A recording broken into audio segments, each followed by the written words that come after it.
5 days saving టిప్స్లో చివరి tip 5th day saving tips అనమాట. ఇంతకు ముందు 4 సేవింగ్ టిప్స్ కానీ మీరు చూడకపోయినట్లయితే కింద డిస్క్రిప్షన్లో ఇస్తాను చూడండి. లేదనుకుంటే దీనికి ముందు ఉన్న 4 షార్ట్స్ అయితే మీరు చూడండి.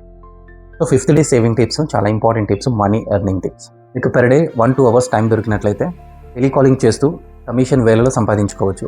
ఏ విధంగా అంటే ఇప్పుడు చెప్తారు. ఎలాంటి టెలికాలింగ్ అంటే ఇన్సూరెన్స్ టెలికాలింగ్, లోన్స్ టెలికాలింగ్, అలాగే రియల్ ఎస్టేట్ టెలికాలింగ్. ఇటువంటి దానికి మీరు టెలికాలింగ్ చేస్తూ మీరు మనీ అనేది ఎర్న్ చేసుకోవచ్చు. దీనికి సంబంధించిన జాబ్స్ అయితే నాకు తెలుసు. ఒకవేళ మీకు జాబ్స్ రిక్వైర్మెంట్ ఉంటే జాబ్ అనేసి కింద కామెంట్లో టైప్ చేయండి. దానికి సంబంధించిన డీటెయిల్స్ మీకు ఫార్వర్డ్ చేస్తాను. టైలరింగ్ నేర్చుకోండి.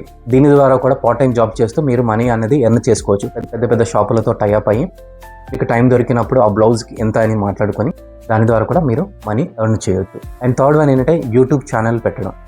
సో యూట్యూబ్ ఛానల్ పెట్టి మనీ సంపాదించడం అనేది it's long time process. YouTube ఛానల్కి కొంతమందికి అవసరమైన స్క్రిప్ట్ను మీరు ఇచ్చినట్లయితే ఒక స్క్రిప్ట్కి ఎంత అని మనీ కానీ మీరు కేటాయించినట్లయితే దాని ద్వారా కూడా మీరు మనీ ఎర్న్ చేయవచ్చు. సో ఇంకా చాలా వరకు ఇలా వర్క్ ఫ్రమ్ హోమ్ జాబ్స్ అయితే ఉన్నాయి. దానికి సంబంధించిన వీడియో అయితే మరొకసారి తెలుసుకుందాం. ఇప్పటి వరకు అయితే నా ఛానల్ సబ్స్క్రైబ్ చేయకపోయినట్లయితే సబ్స్క్రైబ్ చేయండి. అలాగే వీడియో నచ్చినట్లయితే లైక్ చేయండి. మరిన్ని ఇంట్రెస్టింగ్ టాపిక్స్ గురించి నా ఛానల్ అయితే ఫాలో చేయండి. అందరికీ పరాభవ నామ సంవత్సర ఉగాది శుభాకాంక్షలు.